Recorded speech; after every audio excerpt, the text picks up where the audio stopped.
फरार प्रशांत कोरटकर विरोधात कोल्हापूर पोलिसांनी लुकआउट नोटीस जारी केली आहे। तर कोरटकरला कोल्हापूर पोलिसांकडून शोध सुरू आहे, मात्र अद्याप त्याचा शोध लागलेला नाही।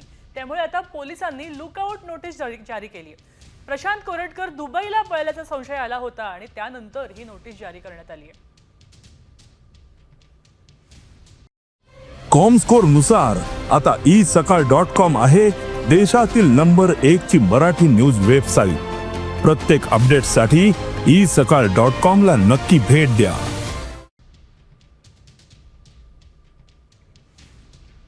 प्रशांत कोरटकर हे जे आहे हा अजून फरार आहे। दिनांक 18/3/24 रोजी माननीय सत्र न्यायालयाने त्याचा जामीन अर्ज फेटाळल्यापासून तो फरार आहे।